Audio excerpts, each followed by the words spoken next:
wait a minute. Nobody wants to be a paralytic just for the entertainment's sake? You know what? Well. Are you on? Yes, friends, I should be on. Let me see. Oh, I was on when I was using bathroom. Sorry about that. You're cursing all these Gentiles. Huh? Sorry, when I was anointing my legs. Okay. All right, friends. The reason that I like this place a lot is because this is a real place. In other words, we do know that was the place where Jesus healed the paralytic. Unfortunately, we don't know his name. But the story is recorded to us in just one place. That is the Gospel of John chapter 5.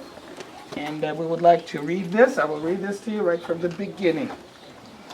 A Jewish festival took place in Jerusalem. So Jesus went up there. Have you noticed? You always go up to Jerusalem because it's on the hills. Okay. By the sheep gate in Jerusalem, there is a pool called Bethesda in Hebrew, which has 5 colonnades. When it says pool, it's the bad translation. Can we better translate it as the rainwater reservoir? Collector of the rainwater.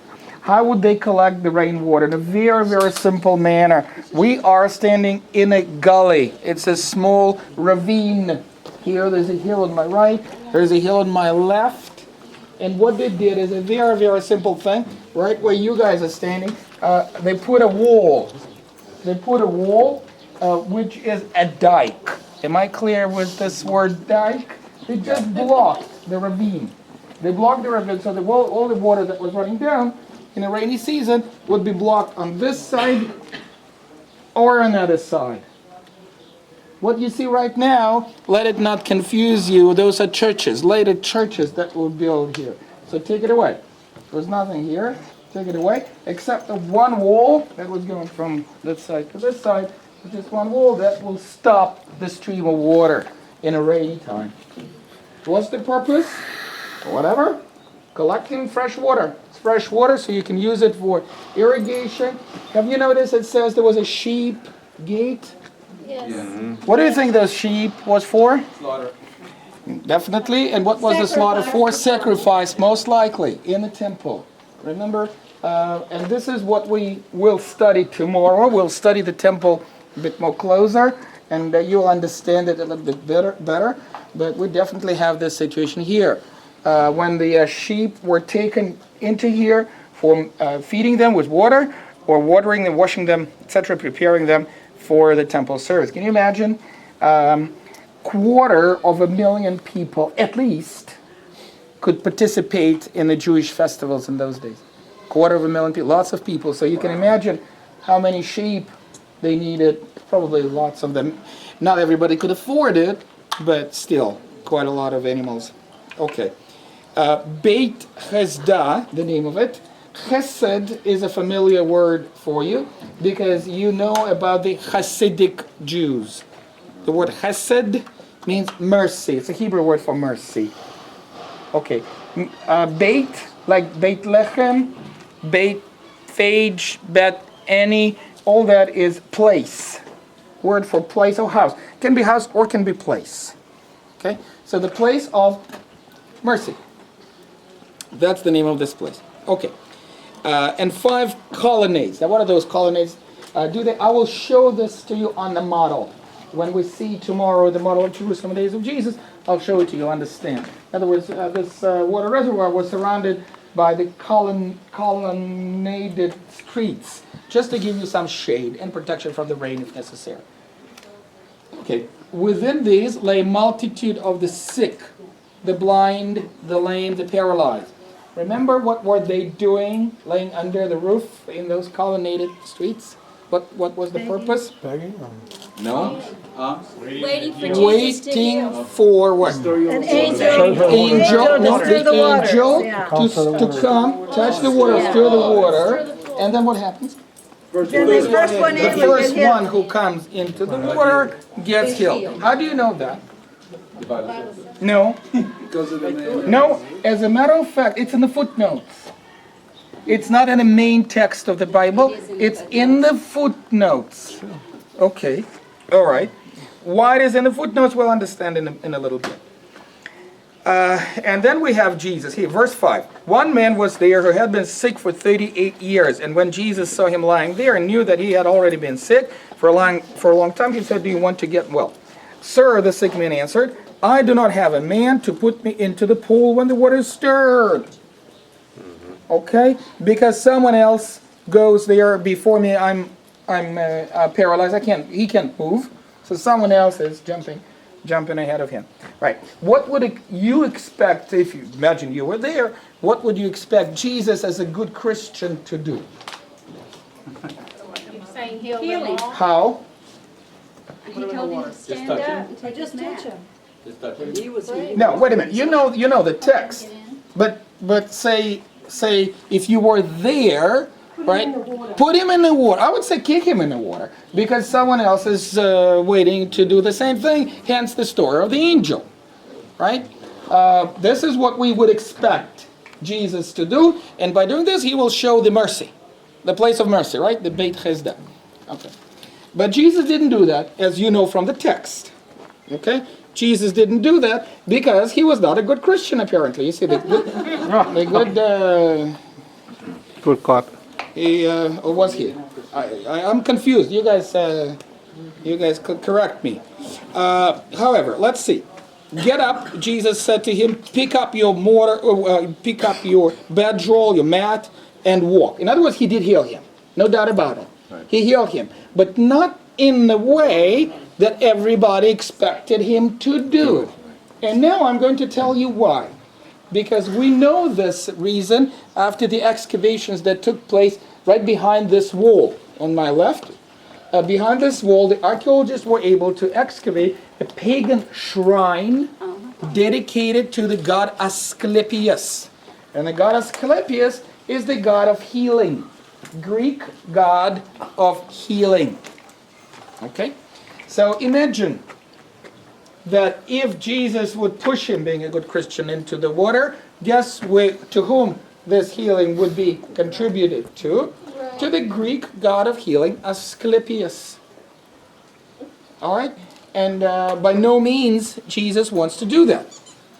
By the way, can I ask you a theoretical question? Can the pagan gods heal? No. Excuse me. I think they can, but Okay. it's based on a demonic power. No, well, okay. Oh, fine. All right. Give me an example. Can you give me from the Bible? Pharaoh's sorcerers. Absolutely. If you think about the Exodus story, we're coming back to the Old Testament all the time. Remember, Moses performed all sorts of signs in front of Pharaoh. Yeah. Guess what? The priests, right, could repeat the very same miracles. Remember Jesus healing around the Sea of Galilee. Remember what some Jews attributed this to? The power of Beelzebul, Baal-Zevuv in Hebrew. All right? So, all right, hold on with this. Instantly, the man got well. He picked up his bedroll and started to walk. Okay, that's not the end of the story. We have a couple of interesting developments here. Let me jump to verse 14. After this, Jesus found him, the former paralytic, we don't know his name, in the temple and said to him. Now, which temple, in your opinion, he found him? Jesus found him. The Jewish temple. The Jewish temple. Not in the temple of Asclepius. That's the reason I'm trying to draw your attention to. Not in the temple of Asclepius, but in the Jewish temple, which is nearby. We will study that tomorrow, nearby, where we are. What was this man doing in the Jewish temple, in your opinion? Telling everybody. Praying. Think Jewish. Thank you. Getting it affirmed by the priest. Have it checked out By the priest, absolutely right. According to the Jewish religion, he is supposed to present himself to the priest and give a thanksgiving sacrifice. He's supposed to praise God, to thank God for his healing through the sacrifice or whatever. Okay? Can I give you one interesting piece of information that you're probably not familiar with? That according to the Jewish tradition of the days of Jesus, lame, blind, and paralyzed were not allowed to go to the temple. How about that? Okay, so we can see that this gentleman was not in the temple for at least 38 years, probably all his life. He was not in the temple because he was paralyzed. Right? And it's for the first time that he goes to the temple joyfully, rejoicing and whatnot, sacrifice, in order to bring sacrifice to the Lord. Okay, and here is we have a conversation between Jesus and this man. It's only in one sentence, but it's tremendously interesting conversation. Listen to this. And Jesus said to him, "See, you are well now. So do not sin anymore, so that nothing worse happens to you." Okay. In other words, here's what Jesus is trying to say to this man. Look, you are physically fit now, and you can come to the temple anytime you like, as many times a day, or week, or year as you like. However, you can still be far away from God. Why? You can be physically perfect, but far away from God. Because the sin will separate you from God. You see, the sin will separate you from God. And who can deal with the sin? Only God himself, the Messiah. That's why he sent his Messiah to deal with the sin. And so Jesus is trying to show him that unless he deals with the sin through Messiah, he cannot really be closer to God than he was when he was sick. You see? And so this is a very deep story that goes far beyond just healing, because also pagan gods can heal. And we see this. We see this pagan demonism that is going on. Remember, what's his name? Saul goes to witchcraft of Endor and all that kind of stuff. We can see that Jesus is trying to point to this guy through his healing that it's not the physical fitness that brings you back to God, but the fact that you want to deal with the sin. And so Jesus shows here through his act of healing, act of mercy, that he is the Messiah, the Son of God. All right? So it shows you an interesting messianic pattern that Jesus, not just a healing ministry here, goes beyond the healing ministry, but actually shows his main agenda, that he is the Messiah, the Christ. Okay? And the third element is also maybe interesting for you, because all this interesting story happens on Shabbat, on the Sabbath day. Oy vey, you can expect troubles. A Sabbath is nothing but troubles here. And what was the problem with the Sabbath? What was the problem there? No, friends, no, excuse me, no.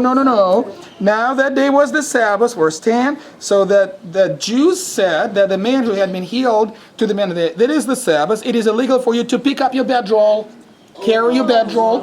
Notice, nothing wrong with the healing. It's nothing wrong with the healing.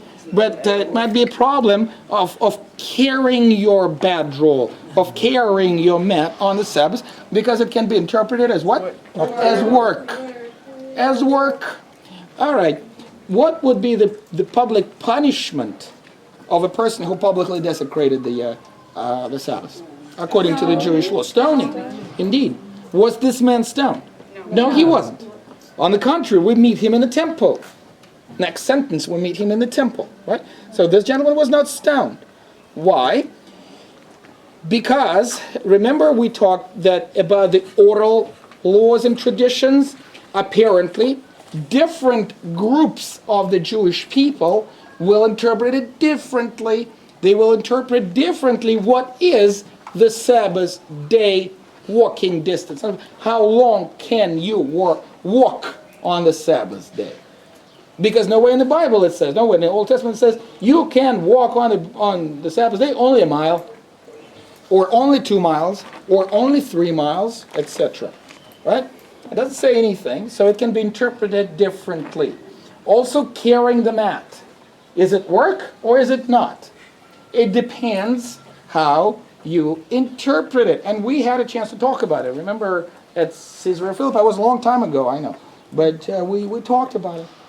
All right? And apparently, this guy convinced them that he lived outside the city confinement. And we know the regulation from the Talmud that if you live within the city, you cannot take your bedroll because it will be because you can always go back home rest. But say if you live on the Mount of Olives somewhere at Bethphage or Bethany, that's too far. You cannot go back home because then going back home will be too far and you will break the Sabbath regulation. And in this case, you are allowed to carry. I know it sounds complicated. It sounds complicated, but this way or another, we can say that this man was not harmed. On the contrary, he was allowed to go to the temple, do the sacrifice, and that's where Jesus met him. And what was Jesus doing in the temple? Teaching. Sure, absolutely. He was teaching, meeting with the people. He was Jewish after all, right? So he would be allowed to go to the temple, and that's what he did. And we will talk about that tomorrow. All right? So I think it's an interesting location here at the pools of Bethesda, where the archaeology can help us to understand what happened in those days, and also the knowledge of the Jewish traditions and regulations can help us to reconstruct the past and understand the message of Christ.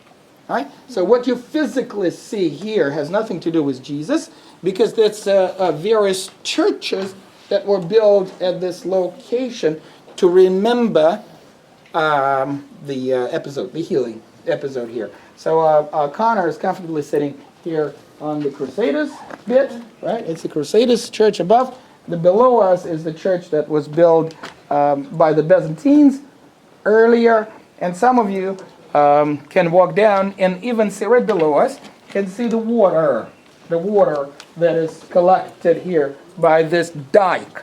I'm not suggesting that the water is from the days of Jesus. No, it's from the last rainfall that was here a few months ago.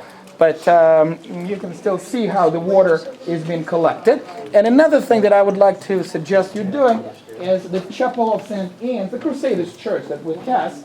It has a magnificent acoustics. So you can either listen to how people sing or sing yourself. It's really, really worth singing. It's a beautiful church that is still singing, the Church of St. Anne. Friends, how about 20 minutes? With 20 minutes, and I'll meet you by the restrooms.